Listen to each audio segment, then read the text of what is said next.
सभी कक्षा 7वीं के छात्रों का स्वागत है। तो छात्रों, आज की इस वीडियो में हम आपको कक्षा 7वीं जो आपका विषय है विज्ञान है, उसके 8 ग्रेड अभ्यास पुस्तिका के अध्याय 5 जिसका नाम है हमारे आसपास के परिवर्तन, भौतिक एवं रासायनिक के प्रश्नोत्तर देखने वाले हैं। करते हैं वीडियो को स्टार्ट। यहाँ पर आप देख सकते हो पहला क्वेश्चन है, सिरके और बेकिंग सोडा को मिलाने पर बुलबुले के साथ कौन सी गैस निकलती है? Carbon dioxide gas. एक लोहे की छड़ को कुछ दिनों तक खुले में छोड़ दिया जाए तो उसमें जंग लग गई, उसी स्थान पर सोने की अंगूठी छोड़ दी जाए तो क्या होगा? सोने में कोई परिवर्तन नहीं होगा। इसके बाद निम्नलिखित में कौन से कथन रासायनिक परिवर्तन की विशेषताएं हैं? तो कोई नया पदार्थ बनता है और अवशेष प्राप्त होते हैं। इसके बाद है निम्न में से कौन सा कथन रासायनिक परिवर्तन की विशेषता है? तो ये तो हमने देख लिया। इसके बाद दर्शाए गए प्रयोग में पता लगाइए कि किस प्रकार के प्रयोग में चूने का पानी दूधिया हो गया। तो ए वाला राइट आंसर है। फिर आपका रामू के पिता ने उसके जन्मदिन पर एक साइकिल उपहार में दी। 2 महीने बाद साइकिल के हैंडल पर भूरे रंग का निक्षेप हो गया, यह खालिस्तान के कारण होता है। तो ये आयरन ऑक्साइड यानी कि जंग के कारण होता है। इसके बाद है निम्नलिखित में कौन सा भौतिक परिवर्तन का उदाहरण है? तो टेबल से गिरकर मिट्टी के खिलौने का टूटकर बिखर जाना। इसके बाद है चौक को पीसकर चूरा बनाना, भौतिक परिवर्तन है। किसी कली से फूल का बनना, रासायनिक परिवर्तन है। पदार्थ जिनका दहन किया जा सकता है, दहनशील पदार्थ कहलाते हैं। वह न्यूनतम ताप जिस पर कोई पदार्थ आग पकड़ सकता है उसे उसका प्रज्वलन तापमान कहते हैं। मैग्नीशियम रिबन को जलाया जाता है तो एक नया पदार्थ ऑक्साइड बनता है। इसके बाद है रासायनिक परिवर्तन के दौरान नए उत्पाद के अलावा और क्या क्या परिवर्तन होते हैं? तो रासायनिक परिवर्तन के दौरान नए उत्पाद के साथ रंग, ताप, प्रकाश में परिवर्तन, गैस का निकलना तथा अवक्षेप का निर्माण भी हो सकता है। जीव संतृप्त किसे कहा जाता है? तो जीव संतृप्त वह प्रक्रिया है जिसमें कुछ जीव अपने शरीर में होने वाली रासायनिक अभिक्रियाओं के कारण स्वयं प्रकाश उत्पन्न करते हैं, उसे जीव संतृप्त कहते हैं। उदाहरण जुगनू, कुछ समुद्री जीव। इसके बाद है चूने के पानी के दूधिया होने की अभिक्रिया को किस गैस के परीक्षण के लिए उपयोग में लाया जाता है? उत्तर रहेगा कार्बन डाइऑक्साइड CO2 गैस के परीक्षण के लिए। दहन से आप क्या समझते हैं? 3 दहनशील पदार्थों के नाम लिखिए। तो ऑक्सीजन की उपस्थिति में किसी पदार्थ का जलकर ऊष्मा और प्रकाश उत्पन्न करना दहन कहलाता है। दहनशील पदार्थ लकड़ी, कागज और पेट्रोल हो जाएगा। दहन से आप क्या समझते हैं? 3 दहनशील पदार्थों के नाम लिखिए। तो ऑक्सीजन की उपस्थिति में किसी पदार्थ का जलकर ऊष्मा और प्रकाश उत्पन्न करना दहन कहलाता है। दहनशील पदार्थ लकड़ी, कागज और पेट्रोल हैं। अग्नि त्रिकोण में कितने घटक हैं? नाम लिखिए। तो ईंधन, ऑक्सीजन और उपमा नहीं है जी, ऊष्मा है ना, ऊष्मा है। अगला जो क्वेश्चन है आपका वो है 8वां क्वेश्चन। यहाँ पर आपको बताना है तो कौन सा क्षेत्र क्या होगा? तो कागज का फटना, बर्फ का पिघलना और वस्त्रों का जल जाना, है ना। तो ये क्या कहलाएगा आपका? का में आएगा।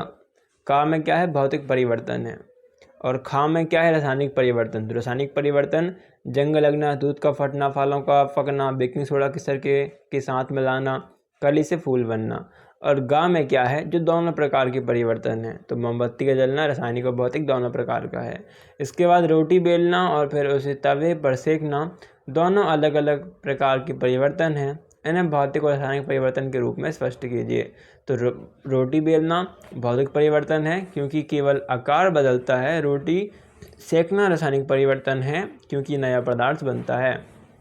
10वां प्रश्न इसका उत्तर हो जाएगा, समुद्र तटीय क्षेत्रों में हवा में नमी और नमक अधिक होने से लोहे में जंग लगती है। 11वां क्वेश्चन में उत्तर रहेगा, रसोई घर में सब्जी काटना, पानी उबालना, भौतिक परिवर्तन, दाल पकाना, रोटी सेकना रासायनिक परिवर्तन है। ठीक है, ऊपर के क्या है? भौतिक, नीचे के रासायनिक। इसके बाद भटूरे बनाने की प्रक्रिया में खमीर के कारण होने वाले भौतिक और रासायनिक परिवर्तनों को स्पष्ट करना है। तो भटूरे बनाते समय खमीर से आटा फूलना भौतिक परिवर्तन है तथा खमीर की क्रिया से नया पदार्थ बनना रासायनिक परिवर्तन है। यदि बेकिंग सोडा में जल मिलाया जाए तो क्या परिणाम होगा? इस प्रक्रिया में कौन कौन से परिवर्तन होंगे? तो बेकिंग सोडा में घुला जल क्या हो जाएगा आपका? जल आपका घुल जाएगा और विलयन बन जाएगा। यह भौतिक परिवर्तन है। इसके बाद 14वें प्रश्न का उत्तर देख सकते हो आप।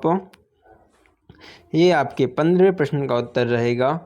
यहाँ पर पूछा है बिंदु, भौतिक परिवर्तन, रासायनिक परिवर्तन। तो पदार्थ का स्वरूप में भौतिक परिवर्तन किस किस में होता है? उसका आकार बदलना, अवस्था बदलना या रूप का बदलना, ये भौतिक परिवर्तन होगा। और पदार्थ का स्वरूप ही बदल जाए, जैसे दूध था, अब दूध से वो दही बन गया, यानी कि स्वरूप बदल गया, नया पदार्थ बनता है, रासायनिक परिवर्तन है। और रासायनिक गठन, भौतिक परिवर्तन में क्या होगा? रासायनिक गठन में कोई परिवर्तन नहीं होता है और रासायनिक परिवर्तन में बदल जाता है। परिणामी पदार्थ, तो भौतिक परिवर्तन में नया पदार्थ नहीं बनता है, रासायनिक पदार्थ परिवर्तन में बनता है। परिवर्तन का उलटना, तो उल्टा जा सकता है भौतिक, जैसे हमने बर्फ़ को पानी किया, पानी को बर्फ़ बना देंगे, ये भौतिक में, हर भौतिक में हो जाएगा, पर रासायनिक में ऐसा नहीं हो सकता है। और उदाहरण बर्फ़ का पिघलना, कागज़ का फटना। और रासायनिक परिवर्तन में क्या हो जाएगा? लोहे का जंग लगना, दूध का फटना। इसके बाद है आपका 16वां क्वेश्चन, चित्रका की मोमबत्ती जलती रहती है, क्यों? तो क्योंकि उससे वायु से पर्याप्त ऑक्सीजन मिलती है, रहती है, और हमने कांच ढक दिया तो ऑक्सीजन नहीं मिल रहा है गैस के साथ, तो वो नहीं जल रही है। चित्र खाकी क्यों बुझ गई? ये देख लो आप इसका उत्तर। खाक में 3rd का उत्तर। 17वें क्वेश्चन में आपका गुब्बारे की आकृति में क्या परिवर्तन हुआ? ये देख लो, 1st का उत्तर, 2nd का, 3rd का। 18वें प्रश्न का उत्तर छात्र ने इस प्रकार लिखना है। इसके बाद 19वें प्रश्न का आपको उत्तर इस प्रकार लिखना है। ठीक है।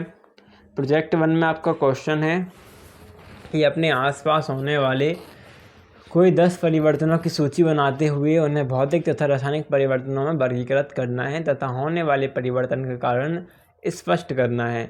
तो परिवर्तन का नाम में पहला आ जाएगा बर्फ का पिघलना, यह भौतिक परिवर्तन है। और होने वाले परिवर्तन का कारण, तो ताप बढ़ने से अवस्था बदलती है। पानी का उबलना, ये भी भौतिक है, गर्म करने से अवस्था बदलती है। तीसरा देख सकते हो, चौथा, 5वां, 6वां, 7वां, 8वां, 9वां, ये पूरा आपके उत्तर आपके सामने है, तो इन्हें देख के छात्रों अच्छे से लिख लेना। अभी यहाँ पर 1st 2nd उत्तर देख लो, ये 3rd क्वेश्चन का उत्तर देख लो, ये 4th क्वेश्चन का उत्तर देख लो। ये दूसरे प्रोजेक्ट के आपके उत्तर हमने देख लिए, ये पहले के देख लिए। तो प्रोजेक्ट भी हो चुके हैं और अध्याय 5 के प्रश्नोत्तर भी हो चुके हैं। छात्र अभी मिलते हैं अगले वीडियो पर, जब तक के लिए वीडियो को लाइक करना मत भूलना, चैनल को सब्सक्राइब कर लेना, जितने आपके दोस्त हैं उनके साथ वीडियो शेयर कर देना। Thanks for watching.